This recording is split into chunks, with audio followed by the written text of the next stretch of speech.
Children, now in this session we are going to finish the poem Keeping Quiet by Pablo Neruda.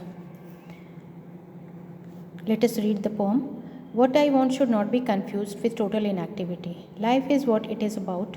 I want no track with death.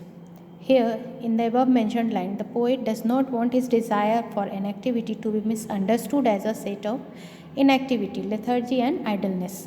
क्या कहते हैं poet कि मैं जो चाहता हूँ इनएक्टिविटी के बारे में जो वो अपील कर रहे हैं, अर्ज कर रहे हैं कि अपने सारे काम काज छोड़ के कुछ सेकंड्स के लिए क्वाइट हो जाएं और इंट्रोस्पेक्ट करें, आत्ममंथन करें, उसको गलत नहीं समझना है with A state of inactivity, जिसमें कोई कामकाज ना हो, लेथार्जी आलस्य में पड़े रहें और सुस्त पड़े रहें, ये नहीं समझना है, ये उनका मतलब नहीं है। Life is an ongoing process, जो हमारी ज़िंदगी है वो सदा चलने वाली है। And humanity should move on, जो मानवता है उसको हमेशा आगे बढ़ना है।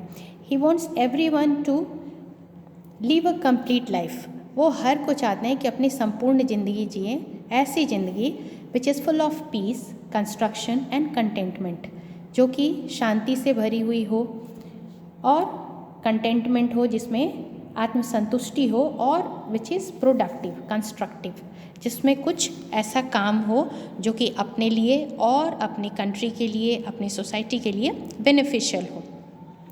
तो वो इस तरह की अपील कर रहे हैं ह्यूमैनिटी से। No truck with death, what he says here, no truck with death, I want no truck with death. Children, no truck with death is an idiom which means a time of quietness and deep thinking. एक idiom है no truck with death, जिसका मतलब है कि ऐसा समय जो कि पीस से भरा हो, ट्रंक्विल हो, और जिसमें पॉन्डरिंग हो, डीप थिंकिंग हो, अपने विचारों को हम सोचें, उस पर गहराई से विचार करें।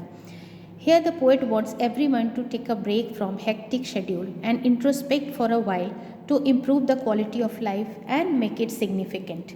तो यहाँ जो पोएट चाहते हैं वो चाहते हैं कि अपनी व्यस्त ज़िंदगी में से, व्यस्त शेड्यूल में से कुछ समय निकालें, हमें ब्रेक लें और इंट्रोस्पेक्ट करें, आत्ममंथन करें कुछ समय के लिए, जिससे कि क्या इम्प्रूवमेंट होगा, quality of life, and to make it significant and productive, इसको महत्वपूर्ण बनाएं अपनी ज़िंदगी को।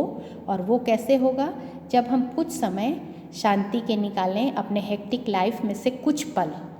सब कुछ नहीं निकालना है, सारे समय इनएक्टिव नहीं रहना है। वो कहना चाहते हैं कि हमें अपना काम तो करना है, life is what it is about to, जो जिस काम के लिए हमें, जो हमारी ड्यूटी है, जो हमारा, अगर हम एक स्टूडेंट हैं तो we should spare our time for studying. अगर हम कुछ जॉब करते हैं तो उस जॉब में हमें अपना 100% देना है। But to be more productive and positive we have to take out few moments of tranquillity out of our hectic schedule. अपने व्यस्त समय में से कुछ क्षण निकाल के हमें सोचना है कि जो हम कर रहे हैं वो सही है, या we need certain improvements in our actions. तो इसके लिए हमें कुछ क्वाइट मोमेंट्स चाहिए, जिसके लिए वो अपील कर रहे हैं। Children, poetic devices you will find in these lines is enjambment. First three lines are the example of enjambment. Means without punctuation, the same line has been broken into 3 lines. What I want should not be confused with total inactivity. Here it is clear example of enjambment. Then assonance, repeated I, you will see life. Here you will see in third line, fourth line, life is what it is about, prominent I sound, and then alliteration, repeated W, what I want. Here what I want, wo sound is repeated, that is alliteration. So let us read further. If we were not so single-minded about keeping our lives moving, and for once could do nothing, perhaps a huge silence might interrupt this sadness of never understanding ourselves and of threatening ourselves with death. Now he says what he feels. He feels that if men were not so self-centered, अगर हम आत्मकेंद्रित ना हो, selfish ना हो, and determined about his own progress and advancement, हम अपनी progress और advancement के बारे में ही इतने ज़्यादा डिटर्मिन्ड ना हो, सेल्फ सेंटर्ड ना हो, if we are not so single minded. When he wants to say that single minded is self centered, अगर हम इतने ज़्यादा सेल्फ सेंटर्ड ना हो, what does it lead to? जब हम अपने आप में सेल्फ सेंटर्ड होते हैं, सेल्फ इनग्रॉस्ड होते हैं, अपने आप में खोए रहते हैं, अपनी ही दुनिया में अपने एडवांसमेंट, अपने डेवलपमेंट का ही सोचते हैं, तो ये हमें एक इस तरह की लाइफ में खींच लेता है which pulls the human in a life of non stop work. लगातार काम करते रहते हैं and we are as a result full of stress, aggression and destruction. ये कैसे होता है? Because continuously working brings stress and aggression.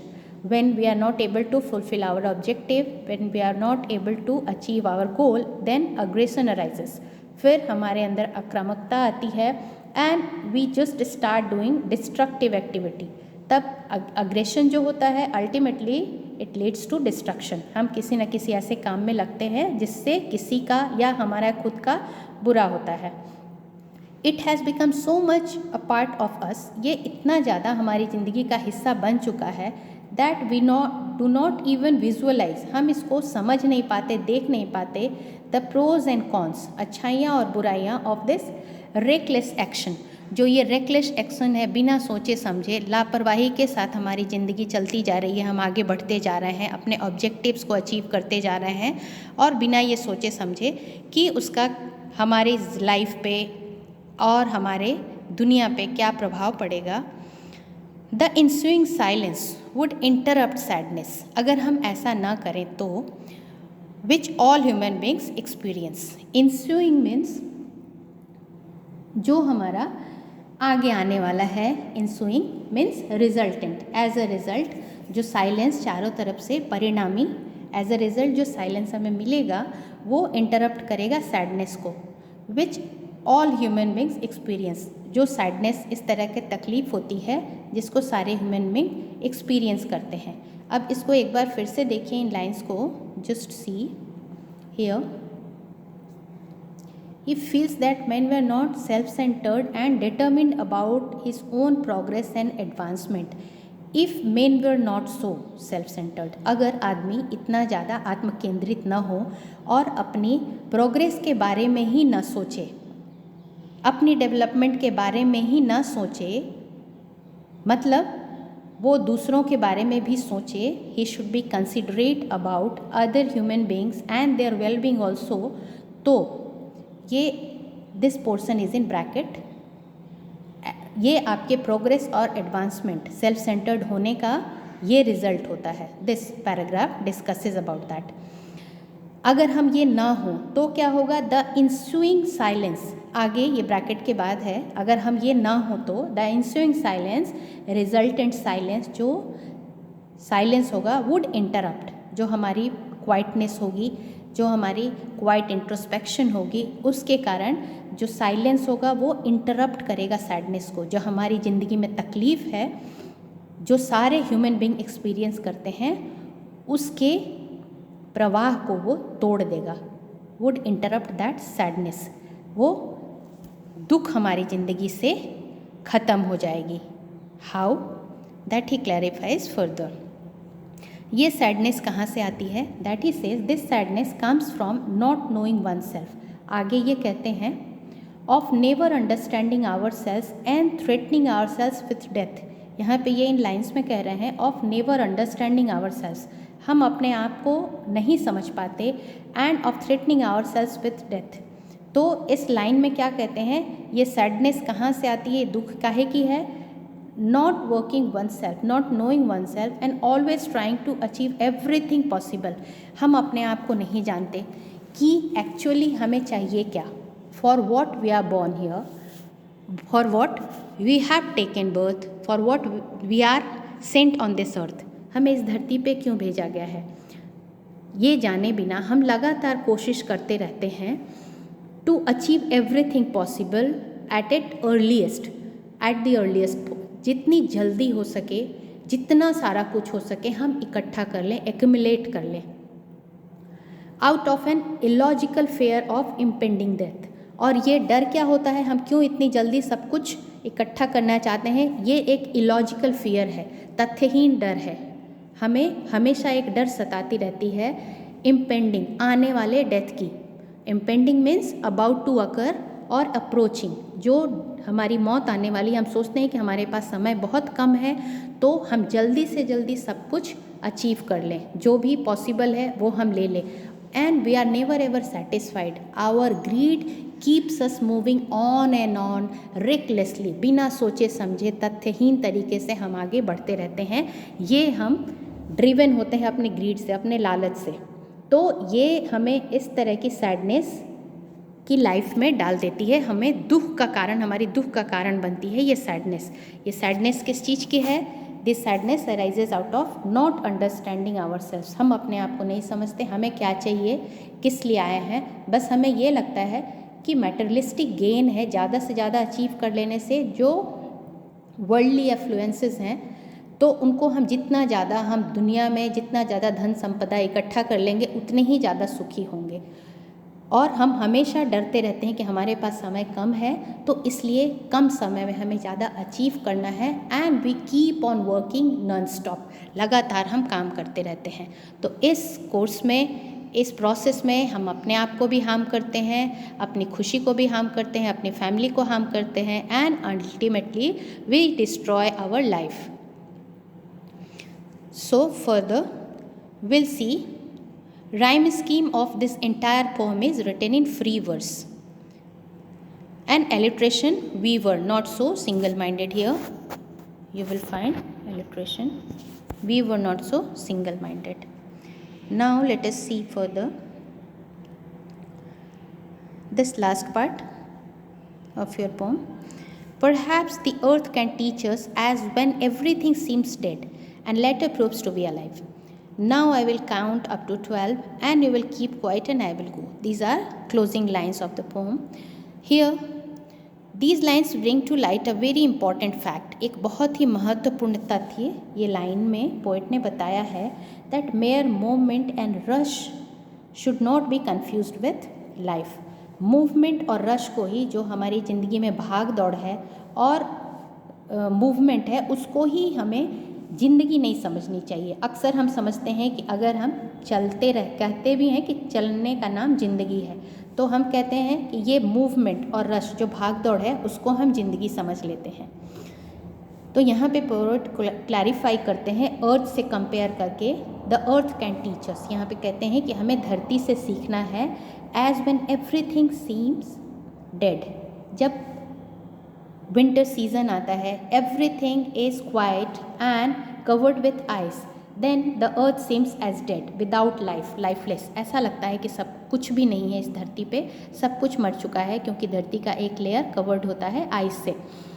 And later proves to be alive, but when it gets the favorable season, everything seems alive and new germinations appear on the earth's surface. तो यहाँ पे वो यही बता रहे हैं कि हमें धरती से सीखने की ज़रूरत है कि quietness is not always synonym of death. उसका मतलब डेथ नहीं होता। What does he say? He wants men to learn a lesson from the earth which seems still and inactive from outside. वो स्टिल, क्वाइट और inactive लगती है बाहर से, देखने पे लगता है कि धरती बिल्कुल शांत है, स्थिर है, येट इज़ अलाइव, लेकिन उसके अंदर जिंदगी है। वाइब्रेंट डीप विद इन, वो वाइब्रेंट है, विवशियस है, स्पिरिटेड है, जोश और शक्ति के साथ भरी हुई है अंदर से। And constantly and selflessly productive, हमेशा सतत और सेल्फलेसली स्वार्थहीन प्रोडक्टिव है। उसका काम किसी भी स्वार्थ से परिपूर्ण नहीं है, वो दूसरों के लिए ही हमेशा काम करती रहती है। पेड़ पौधे उगते हैं, पानी देती है अर्थ के सरफेस से, हम उसको डिग करते हैं, उसको तकलीफ़ देते हैं, फिर भी वो हमारे लिए अनाज उगाती है। तो अर्थ जो कि ऐसा लगता है ऊपर से देखने में कि बिल्कुल स्टिल है, क्वाइट है, इनएक्टिव है, लेकिन अंदर से वो बिल्कुल अलाइव है, जिंदा है, वाइब्रेंट है, शक्ति से भरी हुई है और लगातार और स्वार्थहीन भावना से दूसरों के लिए काम कर रही है। तो इसी तरह की शांति और पीस, इनएक्टिविटी पोएट हमसे चाहते हैं। Now further, after a cold inactive unproductive winter, वही क्लैरिफाई कर रहे हैं कि unproductive and inactive cold winter, जब ठंड में सब कुछ शांत दिखता है, सुप्त दिखता है, ऐसा लगता है कि it is unproductive. Spring arrives with bounty and diversity. जब स्प्रिंग आती है तो चारों तरफ प्रचुरता छाई होती है। एंड विवर्सिटी इज जिंदादिली और उत्साह से भर जाता है हमारा पर्यावरण। Men too could be productive and progressive without any aggression. तो इसी तरह से हम शांत अगर रहेंगे तो हम भी प्रोडक्टिव और प्रोग्रेसिव हो सकते हैं धरती की तरह। Selfless and urge for the destruction without selfishness, बिना किसी स्वार्थ के और बिना किसी इच्छा के, डिस्ट्रक्शन की इच्छा के हम भी हो सकते हैं जब हम क्वाइट और पीसफुल हों। Perhaps this way we need to keep quiet, और इस तरीके से हमें इसीलिए शांति के लिए पोइट अर्ज कर रहे हैं, रिक्वेस्ट करते हैं। To know the difference between mindless movement and meaningful living, ताकि हम जान सकें कि माइंडलेस मूवमेंट जो है लगातार चलते रहना है, और मीनिंगफुल लिविंग जिसका जीने का कारण होता है, जिसका जीने का मतलब होता है, इम्पोर्टेंस होता है। तो वो मीनिंगफुल लिविंग के बीच में क्या डिफरेंस है? जो हम लगातार काम कर रहे हैं, भाग रहे हैं, क्या उसका नाम जिंदगी है, या उस इम्पोर्टेंस से भरा हुआ जिसका कोई सिग्निफिकेंस है, ऐसी ज़िंदगी का कोई मतलब है? तो ये हमें कब पता चलता है? जब हम क्वाइट होते हैं, अपने कार्यों के बारे में और अपने विचारों के बारे में मंथन करते हैं। Perhaps this realization may help us appreciate life, and perhaps this is the reason why poet helps us remain with this realization before quietly exiting the scene. अब लास्ट लाइन में वो चाहते हैं कि हम इसी रियलाइजेशन के साथ एग्जिस्ट करें जब वो एग्जिट कर रहे हैं सीन को। लास्ट में क्या कहते हैं पोएट? जब वो कहते हैं Now I will count up to 12 and you will keep quiet and I will go. He wants us to live with this realization, keeping quiet की जो वैल्यू है, इम्पोर्टेंस है, सिग्निफिकेंस है, उसको हम रियलाइज़ करें, और उसके साथ वो सोचते हैं कि his work is fulfilled and now he should move out of the sight. He should move out of the scene to some other place, to some other people, to tell the importance of keeping quiet. अब आगे उनका काम यहाँ का पूरा हो गया, अब आगे वो मूव करना चाहते हैं, तो इसलिए लास्ट 2 लाइन्स में कहते हैं I will count up to 12 and you start your introspection, retrospection, and I will quietly go away. मैं यहाँ से जाता हूँ because he thinks that his work is fulfilled since he has instilled the thought of quiet introspection, importance of quiet introspection in our mind. That's why he thinks that his work is over, now he should move. So in last, keeping quiet gives us these values, our eons of self-section. eons means युगों तक हमने अपना self-section किया, अपने स्वार्थ के लिए काम किया। अब हमें वापस we have to bring back the degree of nobility. हमें उदारता दिखानी है, थॉटफुलनेस दिखानी है, थॉटफुल एटीट्यूड दिखाना है, और यूनिवर्सल ब्रदरहुड से अपने आगे ज़िंदगी को बढ़ाना है। We have to be productive and positive. तो ये हमारी ज़िंदगी में तभी बढ़ती है जब हम क्वाइट इंट्रोस्पेक्शन करते हैं। तो this is all about your poem, and last poetic device in this stand we found is the earth can teach us. Here earth is treated as human being who can teach us. That means poetic device is personification. So I hope you understood. If you have any question, you can ask in your group or below in the comment section.